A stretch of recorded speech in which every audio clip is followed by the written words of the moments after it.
Mire, los mercados de bonos soberanos, o sea, los bonos que emiten los gobiernos, han caído entre 1,5 y 2 billones de euros en las últimas 3 semanas.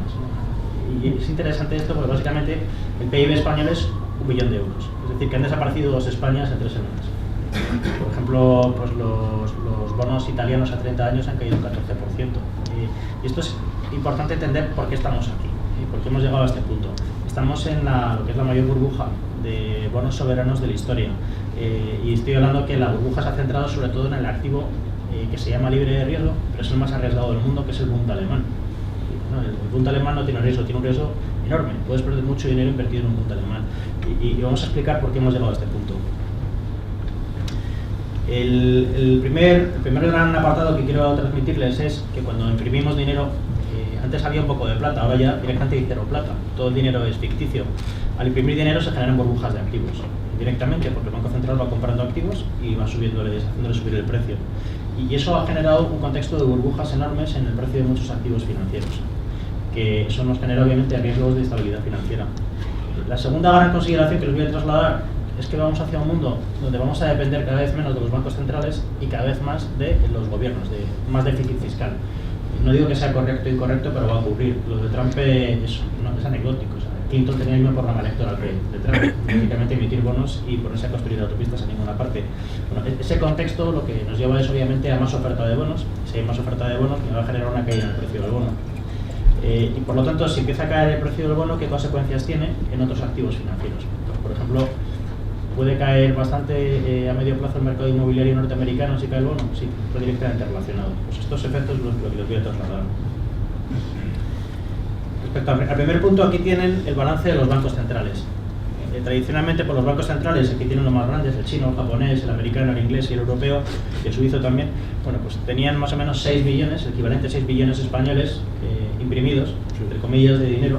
Hoy en día están en 18 aproximadamente. Se han triplicado el balance de los bancos centrales. No es que sean gente maligna que quieren hacernos la puñeta. Al final los bancos centrales lo que han hecho ha sido reaccionar ante la crisis con la única política que se podía hacer, y es básicamente imprimir dinero para evitar que volviéramos a la edad de piedra.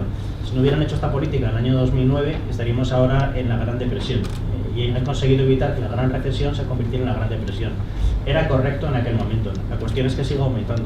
Y hoy en día tenemos que preguntarnos, ¿estamos en una situación dramática de muchísimo peligro para seguir imprimiendo dinero? Esa es la gran pregunta que tenemos que hacernos. Como consecuencia de ir comprando bonos, pues se genera un hecho. Cuando sube el precio del bono, pues baja la rentabilidad. Aquí tienen el bono holandés. Holanda, desde que empezó a luchar contra España, pues ya metía deuda pública. En aquel momento, pues el 18%. Pues cuanto más bajo sea la línea azul, más caro está el precio del bono. Aquí lo que ven es que una serie histórica desde 1517 muestra que el precio del bono holandés hoy en día está en el máximo nivel de su historia. Esto es consecuencia directa de que los bancos centrales, cuando amplían su balance, compran los bonos soberanos. ¿Qué ocurre? Que hoy en día el mercado global de bonos soberanos, que está a mi izquierda, más o menos vale pues unos 45 billones españoles de dólares. Es el mercado total de deuda medida por los países. Pues más o menos unos 10 billones están a tipo de interés negativo. Es decir, yo le presto al gobierno alemán 100, el gobierno alemán me devuelve 98. Y eso es una aberración histórica y que va a tener consecuencias, que vamos a trasladar enseguida. ¿Qué hace el mercado financiero cuando ve que no tiene rentabilidad un bono alemán? Pues te vas a invertir en otro país, en Holanda, de Holanda saltas a Italia, luego te vas a los países emergentes. Argentina ha subastado deuda al 5 y pico %. Un país que había protagonizado la mayor quiebra de la historia en el año 2001, pues ya está otra vez el mercado financiándose a donde se debería financiar Estados Unidos. Estados Unidos, su deuda debería estar al 5%, se financia Estados Unidos al 2,4% y Argentina al tipo de interés norteamericano. Hay algo aquí que está mal, conceptualmente. Y bueno, lo que haces es, pues voy a comprar el bono de Telefónica. Hoy en día un bono de Telefónica es igual que comprar un bono del Estado español, exactamente lo mismo. Si se cae el precio del bono español, se cae el precio del bono de Telefónica. Siguiente escalón, ¿qué hago? Pues voy a bonos que se llamaban antes basura, que ahora se llaman de alta rentabilidad. Esos bonos ya no son basura, son compañías muy buenas. Campofrío, por ejemplo, tiene un bono de este tipo. Pues ese bono te está pagando menos de un 4%. Y eso se le llama alta rentabilidad, a 3 y pico. Y te genera un problema. Tienes inestabilidad financiera. Esas compañías que se financiaban al 7, ahora se financian al 3 y pico. ¿Cuál es la siguiente decisión que hago? Pues me voy a ir a la bolsa. Aquí ven la bolsa norteamericana, el PER, el precio partido de beneficios. Lo que hace este indicador que inventó el premio Nobel Robert Shiller es ajustar por márgenes históricos. Y antes o después tu beneficio van a revertir a la media. Invirtiendo según este indicador de PER de Robert Shiller, pues es como se gana dinero, básicamente, ¿no? Y el PER actual solo ha estado a niveles tan altos de PER norteamericano 27 veces antes del año 29, en el año 29, en el año 66, en el año 2000 y ahora. Y siempre que se llega a estos niveles, pues luego la bolsa tiene una caída fuerte. ¿Por qué? Porque es un paso comunicante. Yo desplazo el dinero del bono a la bolsa y en el momento que cae el bono se puede caer la bolsa. Eso lo vamos a vivir en el futuro. Y la última alternativa que hago, pues vamos a comprar inmuebles. Y lo que han estado haciendo mucha gente es comprar masivamente inmuebles por el mundo y están llevando el precio de los inmuebles a burbujas. No en España, pero sí en otros países. Aquí tienen los precios de las casas, por ejemplo. ¿Las casas cómo se valoran? Pues si la bolsa se valora por PER, las casas se valoran de la misma forma. Precio de una casa partido de la renta de la familia. O sea, si trabaja mi mujer y trabajo yo, se mira la renta bruta antes de impuestos y el precio partido de la renta tiene que ser 7 años. Eso es una media histórica en Occidente. Bueno, pues estos países que están a mi izquierda, la columna quiere decir cuánto de por encima de 7 años están ya las casas. O sea, están en territorio de burbuja. Cuando valen más de 7 años quiere decir que están en burbuja. Y lo que vemos es que grandes zonas de Occidente están ya en burbujas inmobiliarias.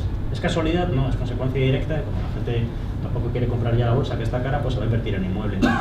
Toda esta situación a mí me pone muy nervioso, porque está todo fundamentado sobre una premisa básica, que es la impresión masiva de dinero por parte de los bancos centrales. Por lo tanto, si cuestionamos esa premisa, las consecuencias son brutales, porque la valoración de cualquier activo depende de la premisa de que yo sigo inyectando liquidez en el sistema. Y yo voy a cuestionar esa premisa. Por lo cual, primer punto, se han gestado enormes burbujas como consecuencia de la política monetaria. Y con lo cual es fundamental tener una opinión. ¿Va a seguir esta política monetaria? ¿Sí o no? Todo el mundo da por hecho que sí. Y yo lo que les voy a decir es que creo que no va a seguir. Si cambia la política monetaria, va a haber menos demanda de bonos. Esa es la tesis que voy a defender en esta segunda sección de mi informe. La gente da por hecho que los bancos centrales pueden seguir imprimiendo dinero masivamente. ¿Por qué? Como no hay que devolverlo a nadie, pues eso es verdad, no tiene que devolver a nadie, pues yo tengo capacidad ilimitada de seguir imprimiendo dinero. Cada mes se están imprimiendo 200.000 millones de euros. 80.000 en Europa, 80.000 en Japón y el resto los ingleses y los suizos y los chinos. Cada mes 200.000 millones nuevos de impresión de dinero. ¿Puede seguir? La gente dice, sí, porque son bancos centrales. No luches contra un banco central, ellos tienen capacidad ilimitada. Eso es falso. Hay dos falsos. Eso es falso y hay dos razones por las que un banco central no tiene capacidad ilimitada de crear dinero. La primera es que te pueden generar inestabilidad financiera.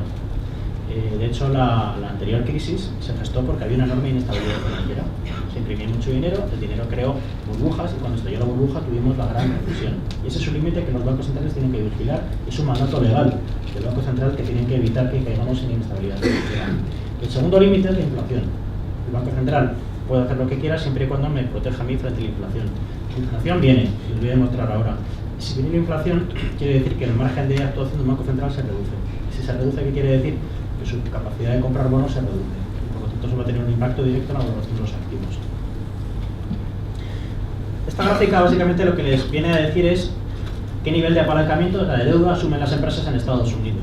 Las empresas high yield, son las que antes se llamaban bono basura. O sea, tradicionalmente las empresas antes de la crisis se endeudaban a 3 veces sus beneficios brutos. Hoy en día están en 5 veces. Es el mayor nivel de deuda que hemos visto nunca en este segmento de deuda en Estados Unidos. ¿Es racional? Sí, las empresas aprovechan tipos muy bajos y emiten mucha deuda, pero esto va a acabar mal. Y la FED ya, cuando se reúne la FED, dicen, oye, me está preocupando mucho la estabilidad financiera, porque si siguen endeudándose las compañías a este ritmo, como venga una recesión, esto va a acabar muy mal. Y empieza a ser una tesis que empieza a dominar la dialéctica de los bancos centrales. La segunda consideración es que al final los bancos centrales lo que hacen es comprar masivamente deuda de los países. Aquí lo que ven, por ejemplo, la línea roja, lo que viene a decir es que hoy en día pues una tercera parte de todos los bonos subastados por el gobierno británico los tiene el Banco de Inglaterra. O sea, los gobiernos deben dinero al Banco Central. Y el dueño del Banco Central es el gobierno. Entonces esa confusión no va a acabar bien, porque si tú sigues comprando bonos llega un momento en que no puedes comprar todos los bonos. Es técnicamente imposible, ¿no? En Estados Unidos es 1 de cada 5 y en Japón 1 de cada 3. En Europa sube cada vez más rápidamente. La tercera consideración es el tema de los tipos de interés negativos. Este experimento que se ha utilizado en Suecia, en Dinamarca, en la zona euro y en Japón. En Dinamarca, por ejemplo, si tienen ustedes una hipoteca, el banco les envía un cheque todos los meses por los intereses negativos. por el privilegio de haberle prestado dinero, le devuelvo tanto al mes. Esto hay mucha gente ya que dice que es una barbaridad y que no va a acabar nada bien. El propio Banco Central Sueco acaba de decir anteayer que se está generando una enorme inestabilidad. Nunca los suecos han tenido tanta deuda como ahora. Que tiene sentido cuando te pide un cheque, pero como la historia nos enseña, cuando te endeudas mucho, esto acaba mal. ¿Puedes mantener tu política monetaria cuando la gente está endeudándose, los ciudadanos y las empresas? No, es muy peligroso, esto hay que tenerlo muy en cuenta. Y la otra consideración es que al final, con los tipos de interés negativos, se deprime la rentabilidad de los bancos, que como saben, pues con la rentabilidad de hoy en día, que están perdiendo dinero, y los bancos, como pierden dinero, pues no tienen incentivo a prestar. Entonces, el objetivo de la política monetaria, ¿cuál es? Es conseguir que la gente, o que los bancos presten. Y yo siempre digo que una economía es como un cuerpo, ¿no? El Banco Central es el corazón, su misión es bombear sangre. Nosotros somos los músculos, ciudadanos y empresas. Y para movernos hace falta que la sangre llegue al músculo. Y para eso está el sistema arterial, que es la banca comercial. Por mucha sangre que bombeemos, si no funciona el sistema arterial, no funcionan los músculos. Y estamos en esa tesitura. ¿Merece la pena, viendo los resultados que estemos experimentando con tipo de interés negativos? La respuesta es que no. Y el segundo gran factor que les explicaba que viene y que limita el poder de actuación del Banco Central es la inflación. La inflación que surgió en Argentina, que surgió en la Francia de Felipe IV, va a llegar. Y les voy a explicar por qué. Miren, aquí tienen la inflación que esperan los americanos a 5 años. Pues están más o menos esperando que la inflación esté al 3%, los norteamericanos. Antes se esperaba más. Y es verdad que los americanos hoy en día dicen, bueno, solo esperamos un 3, solo entre comillas. ¿Y por qué? Bueno, básicamente porque la inflación, hay dos formas de ver la inflación. Una forma de ver la inflación es como un fenómeno de costes. 2/3 de los costes de una compañía son laborales. Con lo cual, si mis sindicatos o mis trabajadores me piden un 5% de aumento de sueldo y tengo que dárselo, vamos a poner esa premisa, tendré que subir los precios de mis productos un 5% para defender mi margen. Luego tengo que entender cómo vienen los costes por un lado. ¿De qué depende ese coste? Bueno, básicamente de mi capacidad de subir el precio un 5% a mis ciudadanos, ¿no? A mis clientes. Entonces, ¿cuál es el precio al que yo pondría este vaso de agua? Racionalmente es lo que me cueste producirlo, que depende de los salarios. Si los salarios suben, yo iré subiendo el precio del vaso de agua. Y la otra consideración es que el precio del vaso de agua dependerá de circunstancias momentáneas, ¿no? En el sentido de que si estamos en un desierto ahora mismo, todos nosotros, y solo tengo este vaso de agua, yo no le voy a vender el precio de agua a lo que me ha costado producirlo, sino que lo voy a subestar entre ustedes y el que me empuje más alto se lo voy a vender. ¿Eso a qué lleva básicamente? Porque estoy diciendo todo este rollo por lo siguiente. Cuando empieza a subir la expectativa de inflación, automáticamente, ¿cómo reaccionamos? Si yo espero que la inflación va a empezar a subir y empezó a ocurrir hace un mes, yo le pido más sueldo a mi jefe. Mi jefe podrá decirme, oye, pues ¿te echo o no te echo? Y eso depende básicamente de cuánta gente está en la calle dispuesta a coger mi puesto de trabajo y me puede sustituir. O cuando baja con fuerza el desempleo, tiene mi jefe menos posibilidad de desemplearme y tiene que acceder a mi petición de subida de mis salarios, que está ligado a mi expectativa de inflación. Y esto empieza a ir hacia arriba. En Estados Unidos, les doy un ejemplo, es un país donde no queda desempleo. El desempleo hoy en día entre universitarios en Estados Unidos es un 2%. ¿Qué está ocurriendo con los sueldos en Estados Unidos? Suben ya al 3%. ¿Qué va a hacer la inflación? Va a subir al 3% rápidamente. En Europa estamos un poco más rezagados, pero va a ser la misma función. El desempleo europeo está bajando al 10%. Y en España tardamos 3 años, pero va a llegar el mismo fenómeno. O sea, no hay nada nuevo en este sentido. Como ven aquí, los inversores son los primeros en haber percibido esto y el índice de expectativas de inflación pues se ha disparado de los inversores en el último mes también. Entonces, si sube tu expectativa de inflación, tendrás que pedir más rentabilidad a las cosas también. Y aquí, lo que les ilustro, aquí tienen el paro en Estados Unidos, que es la línea azul, está en el nivel más bajo de los últimos 30 años, y abajo es la inflación subyacente, o sea, excluyendo la volatilidad del petróleo. Bueno, básicamente, cuando no hay nadie desempleado, suben los precios. Tan sencillo como eso. Eso empezó a ocurrir ya en Estados Unidos. Y por eso se está poniendo nervioso la gente, no solo por Trump. Aquí ven los salarios en Estados Unidos, pues, subían en torno a un 2%, último dato 2,8%. ¿Por qué? Porque no hay gente en la calle hoy en día dispuesto a sustituirme por un precio menor. Tengo que pagar más a mis empleados, tan sencillo como eso. ¿Y por qué en los últimos años hemos estado en un espejismo hablando de que si somos todos japoneses, que si los precios iban a estar en negativo? ¿Por qué ha ocurrido eso si estábamos imprimiendo dinero? Es una pregunta legítima, ¿cómo puede ser? Básicamente es una economía que se llama output gap, que es básicamente, si yo tengo una fábrica de cerveza operando al 50% nada más, porque ha venido una crisis brutal y la gente ha dejado de consumir cerveza, cada vez que me entra un cliente nuevo, ¿a qué precio le voy a vender la cerveza? Muy bajito, porque tengo la fábrica casi sin utilizar. Entonces, ha sido tan brutal la recesión que hemos vivido, por darles un ejemplo, en España hemos perdido 8 puntos de PIB en la crisis esta, en la guerra civil española 6,5. en términos económicos ha sido peor esta crisis que la guerra civil, para que vean lo que hemos vivido. Están las fábricas y los bufetes de abogados, los bancos, con muy baja utilización, cada cliente marginal que entraba, se le vendía un servicio a un precio muy bajo, porque era lo coherente. No tengo mucho exceso de capacidad productiva. ¿Qué ocurre si tengo la fábrica al 100% de utilización? Que cada uno que quiera una cerveza voy a empezar a cobrar mucho más. Es como el vaso en el desierto. Bueno, pues estos años hemos vivido un espejismo de precios bajos porque había mucho exceso de capacidad en el sistema como consecuencia de la gran recesión. Eso es el output gap. Si estás por debajo es que tienes exceso de capacidad. Pues bien, esto se está cerrando, está desapareciendo. Entre este año y el que viene desaparece el output gap en grandes economías occidentales. Luego, ¿qué voy a hacer? Ya tengo la fábrica al 100% de utilización y me están pidiendo más cerveza, voy a subir precios, porque mis empleados me están pidiendo más sueldo. Y esa espiral empieza a ser peligrosa. Y todo esto empieza a ilustrarse sobre todo en Estados Unidos, pero Estados Unidos es lo que mueve el mercado financiero global. Y luego tenemos el petróleo. ¿Qué ocurre? Como el petróleo ha caído, estaba a $100 y ha llegado a estar a 29, el IPC está en negativo y los periodistas pues dicen, oye, deflación en España, etcétera, etcétera. En España la inflación subyacente subiendo el petróleo ha estado en el 0,8, clavada mucho tiempo, no había nada de deflación. ¿Qué ha hecho el precio del petróleo? Pues se empieza a ir hacia los 50 y se va a ir hacia los 60. Claro, cuando comparas los precios 60 contra 30 es una subida del doble. ¿Qué empieza a hacer el precio de la energía? Computar positivamente la inflación. Y si ven la curva de inflación en España, está subiendo así, una pendiente muy rápida. Y de repente están todos los periódicos, vuelve la inflación, vuelve la inflación. Bueno, es un proceso matemático. Pero cuando empiezas a ver en los periódicos que vuelve la inflación, empiezas a preocuparte más por tu sueldo, de pedir más sueldo a tu jefe, en un momento que es peligroso.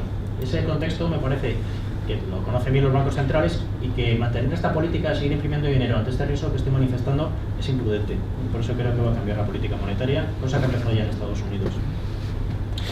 Y la última forma de mirar la inflación es la de los argentinos. Y esto es una fórmula que hizo un premio que hizo Irving Fisher, que es el mejor economista que ha tenido Estados Unidos, en 1905. Básicamente lo que viene a decir la fórmula es que cuanto más dinero imprimes, más suben los precios. O sea, lo que vimos en Francia en 1300 o en Argentina en 80. ¿Por qué no nos ha ocurrido ahora? Por el fenómeno que les decía, que había exceso de capacidad. Pero una vez que desaparece el exceso de capacidad, la inflación depende de cuánto dinero está circulando en la economía. A más dinero imprimido, si ese dinero empieza a fluir a través de las arterias, eso genera inflación. Y eso me preocupa mucho. Aquí lo que ven es el crédito. ¿Qué hace el crédito en Occidente? Pues miren, la línea azul es Estados Unidos. El crédito, la sangre, no es que la bombee el Banco Central, sino que está llegando a los músculos, sube un 8% cada año. Empieza a circular el dinero. ¿Qué hace el crédito en Europa? Ha entrado en positivo en mayo de este año el crédito en Europa. Y cada vez empieza a crecer más. El dinero está aumentando un 5%. Y en España, donde los bancos no prestaban, ahora son los que más prestan. Luego empieza a circular el dinero. Y cuando circula el dinero, pues está muy bien para la economía, pero tiene un riesgo que es la inflación. Y por otro lado, cuando ven los bancos hoy en día, pues los bancos tienen muchísimo capital, por eso son tan poco rentables. Entonces los bancos hoy en día, pues cuando no tienen ninguna forma de ganar dinero, pues empiezan a prestar y están prestando pues en hipoteca al 2,25%. El dinero está fluyendo y al fluir pues me genera riesgo de inflación. Y la otra consideración es básicamente, pues cada euro, cada billete de 5 euros, ¿cuántas transacciones hace al año? Eso se llama velocidad del dinero. Pues estábamos en las transacciones en el pasado de 2 veces y se ha reducido bastante. Y eso ha provocado que no hayamos visto inflación. ¿Qué va a ocurrir en el futuro con la velocidad del dinero? Pues en general, cuando suben los tipos de interés, sube la velocidad del dinero. Luego vamos a tener a la vez todos los fenómenos empezando a generar inflación. Sueldo de los trabajadores, ausencia de desempleo, empieza a fluir el crédito, empieza a subir la velocidad del dinero y todo eso me va a generar un contexto muy peligroso para que un banco central siga imprimiendo dinero. Conclusión, los bancos centrales van a cambiar la política monetaria. Ya ha empezado en Estados Unidos. Vamos a ver la subida de tipos de la FED en diciembre. Va a subir la FED 3 veces el tipo de interés el año que viene y el ECB va a cambiar su política antes de lo que mucha gente piensa. Y eso pues obviamente me genera un gran interrogante. ¿Voy a pagar por un bono alemán una rentabilidad de un 0%? ¿Voy a comprar un bono alemán con una rentabilidad de -2%? Pues solo si creo que hay un loco que lo va a comprar, que es el Banco Central Europeo. Si empiezo a cambiar esa hipótesis, me empiezo a cuestionar el precio de muchas cosas. Por lo cual, todo va a ir en peor dirección y la inflación va a volver. Ese es el mensaje importante. Asociado a este tema, si no les he convencido, aquí tienen la serie del IPC de Inglaterra desde 1209. Para que vean que no hay que dejarse engañar por 4 o 5 años, sino que hay que mirar series muy largas. Claro, los ingleses tenían divisas que tenían plata y tenían oro hasta el año 17, 18 aproximadamente. Como ven, los precios siempre han estado entre el 0,5 y el 1,5. Cuando las divisas valían algo. Una vez que deja de valer algo la divisa, pues la inflación sube. Es una ley que les he explicado antes, que te la enseña la historia y te la decía ya Irving Fisher, ¿no? Saben que Estados Unidos abandonó el patrón oro en el año 71. ¿Saben cuánto valía una onza de oro contra el dólar en el año 71? Hace poco, yo nací en el 74, $35 la onza. Hoy están 1.300, para que vean el impacto que tiene de generar inflación cuando no tienes una divisa asociada a un metal. Tú imprimes dinero y generas inflación. Pues eso es a lo que vamos a llegar. Estamos, por lo tanto, ante este contexto tan arriesgado, pues seguimos imprimiendo dinero. ¿Por qué? Pues porque hace falta esto para sacarnos de la edad de piedra o evitar que caigamos en una recesión. Bueno, pues eso en el pasado era correcto. La cuestión es si ahora, en este punto, pues sigue siendo correcto, ¿no? Yo creo que no por lo siguiente. Aquí lo que ven es hasta qué punto confiamos en el Banco Central. En Europa, a mi izquierda, el porcentaje de ciudadanos que confían en el Banco Central, y a la derecha, en Estados Unidos, los que confían en la Fed, que son los que están en rojo, básicamente. Y esto es muy preocupante, en el sentido de que estamos empezando a perder la fe en los bancos centrales. Eso en el pasado no ocurría. En Europa se decía, en Alemania en concreto, que no todos los alemanes creían en Dios, pero todos creían en el Bundesbank, porque era el guardián de la inflación. Esa fe se empieza a reducir. Y en Estados Unidos ocurre lo mismo. Los bancos centrales han hecho un papel muy decente y muy correcto en hacer una política monetaria no sujeta al ciclo electoral, porque entonces esto lo decidían los políticos y era mucho peor. Son oficiales no electos, y es correcto, es mucho mejor que sea, sí, pero se basa en una premisa, y es que van a ser capaces de evitarnos la inflación y van a ser capaces de evitar la inestabilidad financiera. Cuando se cuestionan estas dos premisas, empieza a perder fe los ciudadanos en el Banco Central, y eso les limita también a los bancos centrales su capacidad de seguir haciendo la política actual. Y la cuestión al final es, bueno, ¿está sirviendo de algo, sí o no? ¿Cuál es el propósito de la política monetaria? Es robar en dos direcciones. Una, robar demanda del futuro y traerla al presente. Y yo bajo los tipos para que usted invierta ahora en una fábrica y no invierta dentro de 4 años. Eso es lo que hace la política monetaria. ¿Lo está consiguiendo? Bueno, pues si estuviéramos invirtiendo, estaría reduciéndose la tasa de ahorro. Es una relación inversa. Como ven aquí a mi izquierda, los europeos están ahorrando más. Luego no está funcionando la política monetaria, no está consiguiendo el efecto de que la gente ahorre menos e invierta. Y las compañías, a mi derecha, lo mismo. No están tampoco invirtiendo, están ahorrando más. ¿Por qué está produciendo este fenómeno tan extraño? Pues imagínense que son un alemán de 55 años que se quiere jubilar a los 60 y que tienen que ahorrar todos los años 20.000 euros, asumiendo que esa rentabilidad de sus ahorros pues le va a dar en torno a un 5%, como da la mutualidad. Bueno, pues en Alemania al final no tienen la mutualidad de la abogacía y están rentando al 1% sus Bunds. Esto fuerza al alemán a ahorrar más. Porque al capitalizar el ahorro no le da lo que necesita para la jubilación. Entonces está llevando al pernicioso efecto de que esta política monetaria está consiguiendo lo contrario de lo que debía buscar. Y por lo tanto, el mensaje que lanzo aquí es, oye, ¿merece la pena hacer un pack con estas tortas? Sí o no, con los riesgos que estamos asumiendo. Y yo creo que cada vez hay más gente que dice, no merece la pena, riesgos muy altos, vamos a cambiar esta política monetaria porque no está funcionando. Con lo cual, si están de acuerdo con esta tesis, si los bancos centrales cambian la política monetaria, cosa que ya ha empezado, ¿a qué me lleva? A que va a haber menos demanda de bonos por parte de los bancos centrales. Y un precio de un activo a menos demanda me va a generar una caída del precio. Tan sencillo como eso. Y eso explica la tormenta que está viendo en las últimas semanas en los mercados. La otra consideración es la del hombre de moda, ¿no? De Donald Trump, ¿no? Y la pregunta es, ¿está solo? ¿Es un fenómeno? ¿Ha ganado Trump y de repente ocurre todo esto? Y la respuesta es que no. Lo que dice Trump es, voy a gastar más dinero público y voy a bajar impuestos y voy a endeudar más a mis hijos, que es un poco lo que consiste el déficit fiscal. Lo lleva implementando Rajoy desde hace un par de años para ganar elecciones, lo está implementando Theresa May en el Reino Unido. Oye, como va a ir fatal esto con el Brexit, vamos a gastar dinero público. Juncker en la Unión Europea, lo he dicho la semana pasada, voy a gastar 50.000 millones de euros más en planes de inversión público. Lo ha implementado Obama, venía en el programa de Clinton, lo está haciendo masivamente China para evitar que el país pete, porque China puede petar. Lo que están haciendo es gastar masivamente dinero público para que China no pete. Luego es un tema que está en el conjunto del mundo. Es, bueno, pues ante una política monetaria que no funciona como yo esperaba, vamos a gastar dinero público. Vamos a eso. Y probablemente sea incorrecto moralmente, porque es una estafa moral a la próxima generación, pero va a ocurrir. Y esto es muy relevante, porque si tengo un banco central demandando menos y los gobiernos ofertando más bonos, ¿a qué me lleva? Conclusión lógica, que se cae el precio del bono. Es la gran inquietud que surge en los mercados. Y como ven aquí, la política fiscal, que era contractiva, austeridad es por debajo de la línea negra, y lo contrario es por encima de la línea negra. No ha pasado una enorme austeridad y cada vez vamos a menos austeridad. Eso es una lección muy clara. Vamos a generar programas expansivos. Y cuando vas a un programa expansivo, ¿qué tiene que hacer un banco central? Pues los programas expansivos, el subastar más bonos, el construir más carreteras, me lleva más riesgo de inflación. En general, ¿qué hacen los bancos centrales? Ser más cautos, subir tipos antes. Eso va a llegar. Y si sube tipos la Fed, ¿qué ocurre? Que suben los tipos de interés a largo plazo americanos. ¿Y mi hipoteca tipo fijo de qué depende? De los tipos a largo europeos. Y los tipos a largo europeos se mueven en una gran correlación con los tipos a largo norteamericanos. Por eso si esperan dentro de 8 meses hacer una hipoteca fija no van a poder, porque va a subir demasiado. Y antes o después me llevará a una situación, esto que estoy escribiendo en Estados Unidos va a ocurrir en Europa el próximo año. Y el ECB subirá tipos antes de lo que mucha gente opina, y esto, pues para el que tenga la deuda tipo flotante, como una hipoteca tipo variable, pues le va a generar un enorme riesgo de medio plazo. Conclusión, al final va a haber más caída de precio del bono y una subida de tipo de interés sobre esta segunda parte. Y me lleva a la tercera parte, acabando ya, y es porque ha desaparecido una España y media, porque ha desaparecido 1,5 billones de valor, porque ha desaparecido una España y media, 2 Españas en 3 semanas. ¿Qué ha ocurrido? Aquí tienen el bono americano a 30 años, el informe lo publiqué el día 26 de octubre, ha caído un 10%.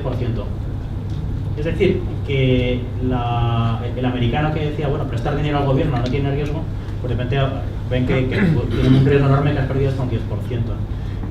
¿Por qué? Bueno, pues porque el mercado está diciendo, ojo, que viene la inflación, ojo, que hay más subasta de bonos, por lo cual vamos a poner el precio en el nivel correcto, y por eso de ahí viene la caída. Y es importante entender, por lo tanto, que tener un activo libre de riesgo sí que tiene riesgo. Aquí tienen la deuda italiana. El bono italiano a 30 años ha caído un 14%. Pues el italiano que estaba acostumbrado a tener ahí su bono a 30 años, de repente ve que le ha caído un 14% y la cuestión es que esto es muy novedoso y va a generar movimientos violentos en el mercado como los que estamos viendo.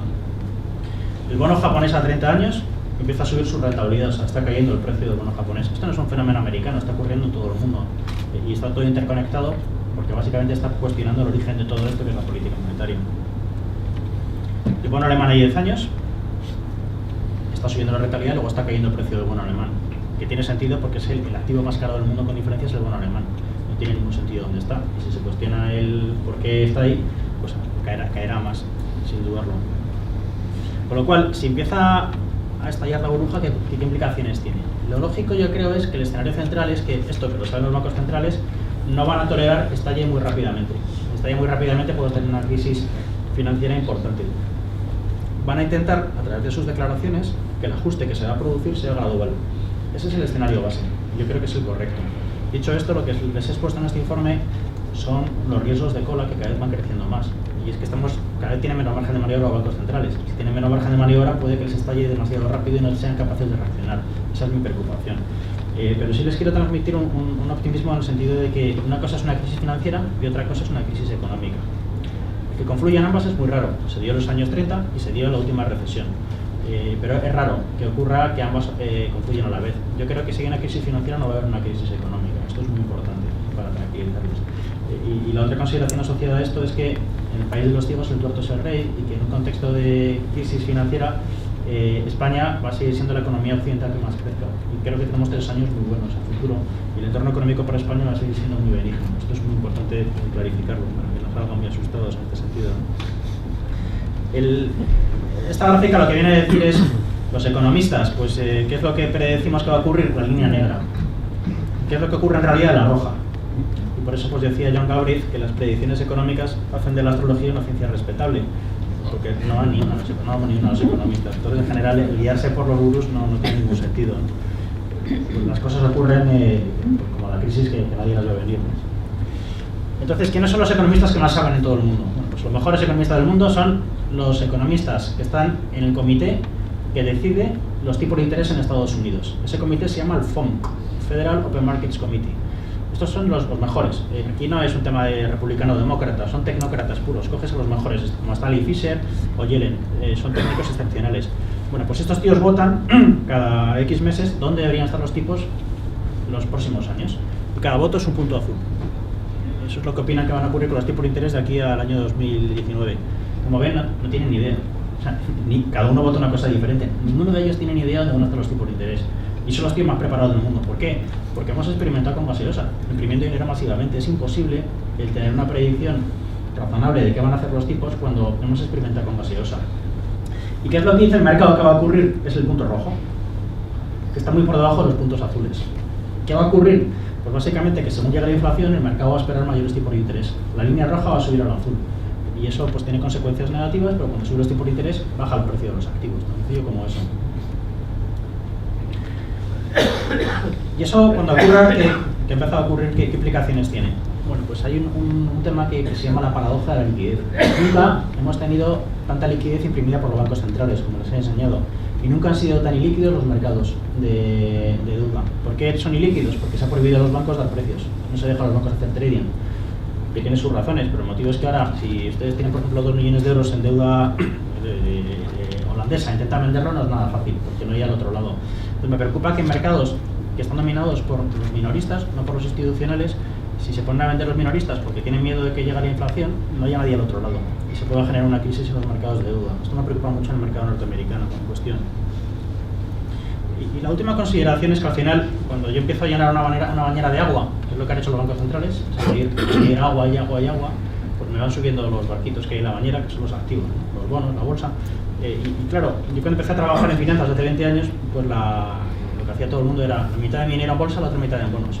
Si las cosas van mal, van bien los bonos y van mal la bolsa. Si las cosas van bien la bolsa y van mal los bonos. Entonces diversificabas tu riesgo. Hoy en día no, en consecuencia de la política monetaria todo sube y baja a la vez. Luego si se cuestiona el volumen del chorro de agua, se va a cuestionar el valor de todos los barquitos y se mueven en la misma dirección, y esto es muy preocupante en el medio plazo. La inflación, la hemos visto ya, en el año 72 pues empezó a subir la inflación con fuerza, duplicaron los precios en cuestión de 10 años y sin embargo, pues como ven ahí los bonos cayeron a la mitad y la bolsa pues perdió casi la mitad de su valor en dinero infractado. La inflación la hemos visto en el pasado, no vamos a ver estos niveles de inflación como en los 70, pero básicamente hay un riesgo asociado a tener activos que no me protegen lo suficiente cuando llega la inflación. Conclusiones. Pues hemos generado la mayor burbuja de la historia sobre el bono soberano, los bancos centrales. Eso ha derivado en burbujas en el resto de activos, en crédito, en bolsa, en inmobiliario, y la cuestión es si queremos que eso va a durar, sí o no. La conclusión mía es que no va a durar, porque estamos alcanzando los límites de lo que pueden hacer los bancos centrales. Van a empezar a cambiar la política monetaria, van a dejar de comprar tan agresivamente estos activos en un contexto en el que los gobiernos están ofertando más bonos, y eso va a provocar que corrija el activo soberano, el bono alemán, y a partir de ahí veamos correcciones en muchísimos activos. Y esto es muy relevante entenderlo porque en un mundo ilíquido, si ocurre, pues nos puede generar una crisis financiera. De nuevo, el escenario básico es que esto va a ocurrir, pero de una forma gradual en el tiempo. El riesgo es que se les vaya de la mano a los bancos y entonces veamos una crisis financiera intensa. En cualquier caso, si ocurre, de nuevo transmitirles que España va a seguir creciendo a un ritmo muy fuerte, entre el 2 al 2,5 de aquí al 2020. No va a haber ningún país, en mi opinión, occidental grande que crezca a este ritmo, y que esta crisis financiera no te va a generar una crisis económica, y esto es muy importante tenerlo claro. La última diapositiva es esta, que muestra los tipos de interés desde la época de Babilonia, en el año 3000 a.C., por si no les valía la referencia de 1209 de Inglaterra. Los babilonios se prestaban dinero allá y había documentos de crédito, con lo cual podíamos saber el tipo de interés de entonces. Y también los egipcios se prestaban dinero, los romanos, los griegos, en la Edad Media y hasta hoy. Hay un montón de documentos que expresan el tipo de interés, que es la línea azul. ¿A cuánto se ha prestado la gente de dinero desde la época de Babilonia? La línea azul hoy en día está en el nivel más bajo de los últimos 5.000 años. Y la historia nos enseña que las cosas revierten. Y va a revertir, y según suba la línea azul, que va a ocurrir, que empieza a ocurrir ya, pues va a bajar el precio del activo.